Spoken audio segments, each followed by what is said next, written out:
Hello everyone, I am Zerx, Lord Sentinel, and welcome back to Century of Economy 2020. When we left off, a tense peace had settled over the ocean between the pirates, Spanish, and French. Will that peace last? On to the action! The Spanish continued to gather finished goods and metals from the Lagoon and Hidden Cove Island, respectively. Voinui Bay and the surrounding western waters are choked with Spanish gunships. The Spanish perceive the pirates to be a bigger threat than the French, and have dedicated many of their best ships to this area, including 2/3 of the Eternal Fleet. An overhead shot of the area northeast of the Lagoon Island. Spanish ships are in transit to Voinui from the area around Sharktooth Island, creating a logjam of ships. The Santa Isabel and Santa Ana create a level 1 colony where the Americans once dwelled. Spain finally has a second colony. The Spanish use the Antikythera mechanism to move the Black Pearl out of the pirate line of battle and deliver a thunderous salvo to the French trading port, going 3 for 4 to severely damage the port. In Voinui Bay, the Muerte del Diablo docks at Fortaleza Dorada and loads the named crew she left there before her trip to the Blood Island. The Soleil Royal crosses the stern of the Black Pearl and shoots a mast off the pirate gunship. The Vicome sails broadside to the Calavera del Diablo and attempts a broadsides attack, but fails. La Vengeance sails forward and shoots a mast off of the Rampage. The Dauphine Royale then lurches into action, ramming headlong into the Rampage. Unfortunately, she doesn't damage the ship at all. La Possession and the Glory get in on the action, and eliminate 2 masts from the Premier Caballero. Elsewhere, the Unity sinks the Phantom. The Phantom had loaded her old crew complement, including her eternal crew, so she simply reappeared at the pirate home island. The Hercule crosses the bow of the Aguila and eliminates a mast from the Spanish galleon. The Triumph sails over some submarines and delivers a full broadside volley to the Santa Ana, eliminating 2 masts from the Spanish warship. The Notre Dame, Feu de Foudre, and Tepent all crash into the Spanish line just east of their new colony. The ironclad Assassina has lost a mast, but so far no other damage has been done. Moving on to squishier targets, the Notre Dame and Crocea Moors completely dismatched one of the hired Viking longships.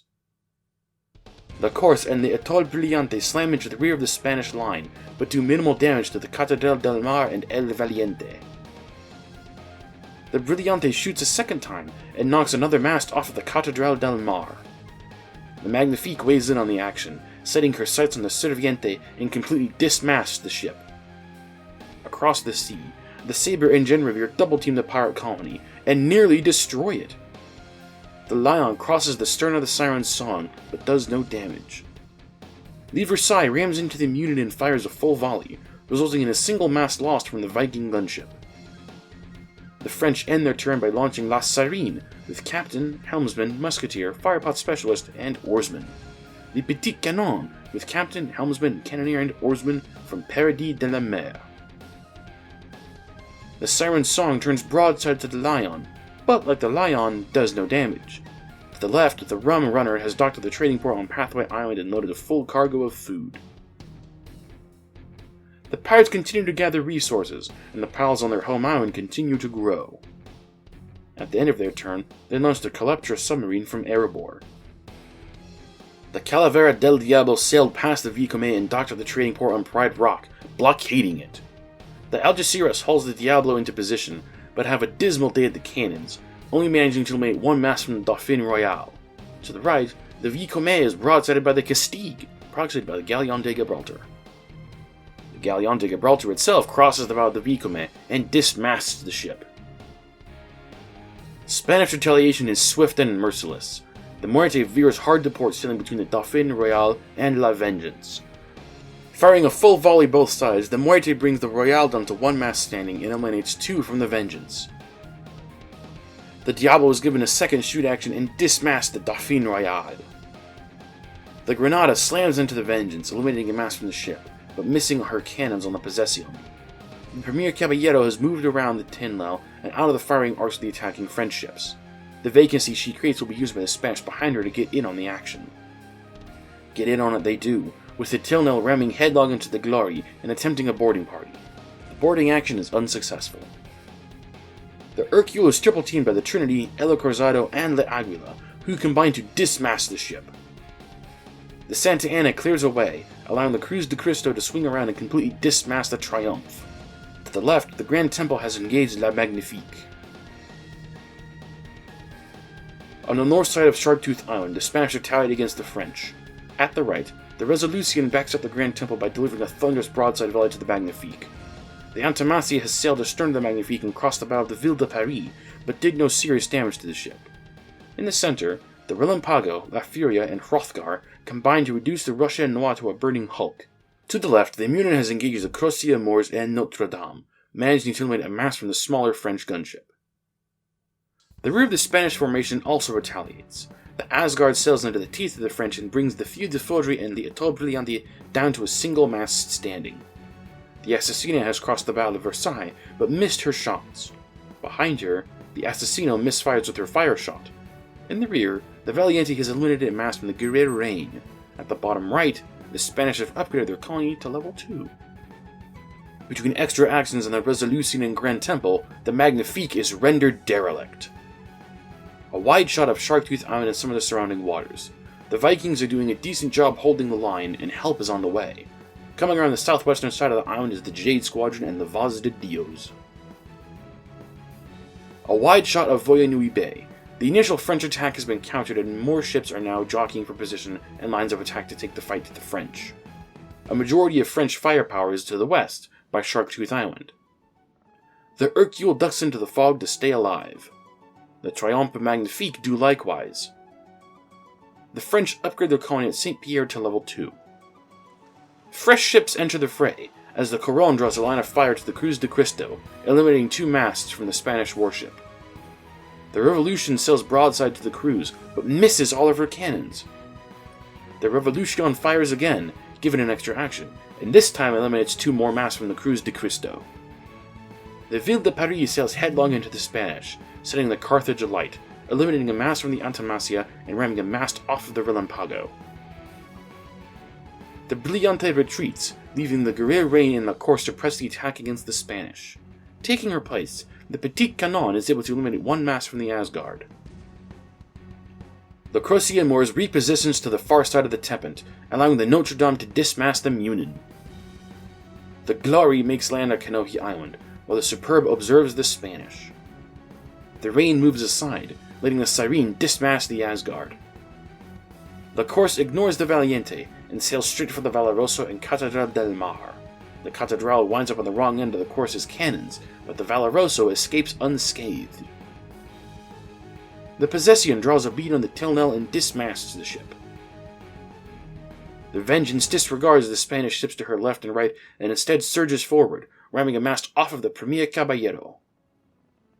The Superb moves behind Skull Rock, keeping an eye on the dangerous La Muerte. The Notre Dame is given a second action and sails forward, sinking the Munin and hitting once against the Spanish colony. The Argonaut smashes into the Assassina, eliminating 1 of her masts with a successful ram. The Coron dismasts the Cruz de Cristo, but fails to sink the Spanish warship. The French end their turn by launching the Charlemagne, with Philippe Taizac, a helmsman, firepot specialist, and oarsman from St. Pierre. The pirates cash in their stocks of finished goods and consolidate all of their loose gold, resulting in them breaching 3,000 gold. At the end of their turn, they launch the Flying Dutchman from their level 5 colony. The Dutchman will pick up some of the crew that used to be imprisoned on the Phantom. The Spanish hit back against the French. To the left, the Ville de Paris has been reduced to a burning hulk by the Grand Temple, Antimacia, and Relampago. To the right, the Cruz de Cristo has moved away on oar power, and the Revolution and Coron have been swarmed by Spanish ships. The Cazadora and Santos Romanos have double-teamed the Revolution, while the Coron has weathered a broadside volley from El Corzado. The Calavera del Diablo sinks the Dauphine Royale. The Algeciras takes the Diablo flotilla forward and manages to eliminate 2 masts from the Superbe. The Castille attacks the trading port on Pride Rock, hitting once, while the Galleon de Gibraltar and Vollard dismast the Vicomte and bring the Soleil Royal down to 2 masts. La Fuega sends the Vengeance to the deep with a powerful broadside volley. The Acorazado Nuevo and Viento Enfermo take a whirlpool and emerge by the Bone Temple Island, behind French lines. The Spanish upgrade their colony to level 3, while a war rages around the island. The Hrothgar and El Leon have landed hits on the Notre Dame. The de la Nave has put her fire out by docking out the colony, and fires twice at the Argonaut, but misses. The Field de Foudre is dismasted by the Valoroso. The Spanish forces look thinned, but help has arrived. The Jade Squadron enters the waters, led by the Grand Mountain, with the Voz de Dios bringing up the rear of the formation. The Spanish direct the Celtic Fury and the Muerte Rapida through a whirlpool to join the Acorazado Nuevo and the Viento Enfermo. The Santísima Trinidad stops at the Lagoon Island. El Cielo Español emerges from a whirlpool and docks at Fortaleza Dorada. The French scramble to meet the Spanish at the Bone Temple, with the Charlemagne leading the charge against the Spanish. The fearsome Première République makes sail for the middle air of the ocean to assist the Superbe. The Acorazado Nuevo, Viento Enfermo, and Muerte Rapida all take a beating from the French, with the Nuevo being set aflame. At the Spanish colony, fighting is fierce and desperate. The La Nave is dismasted, but the French fail to push any further. The tide suddenly swings in their favor, as the De La Nave and Assassina are both sunk. This allowed the Tepin to present a full broadside to the Spanish colony and wipe it off of the island. The French-controlled Terror snakes between Spanish ships, seeking to help however she can. The French victory may be short-lived, as the Notre Dame is badly damaged, and 3 of their capital ships have either been sunk or disabled. Spanish forces have taken a beating and have given as good as they've got, with reinforcements on the way. The Republican reigns en masse off the Antimacia. The Sarine takes 2 flags from El Puerto Blanco. The Guerrero Reign sells in and eliminates the last flag from Puerto Blanco. The Corps preemptively strikes the Grand Mountain, eliminating a mast. The Notre Dame makes land at the former Spanish colony and explores the island, unloading all of her crew. The Première République turns around and crosses the bow of the Celtic Fury and eliminates 2 masts from the mercenary 10-master. At the end of their turn, the French construct the Château d'If where the colony had been. They also launched the return of Davy Jones' version of La Gale, with Capitaine Aretieux, helmsman, oarsman, and 5 explorer crew from St. Pierre. And that wraps up this report. War has come once again, with the Spanish and French duking it out. The French say that the area where the Americans used to be is theirs, while the Spanish have claimed it as their own. Who will emerge victorious? If you want to see what happens next, make sure you're subscribed. If you liked what you saw, hit that like button. Thanks for watching, and I'll see you all next time.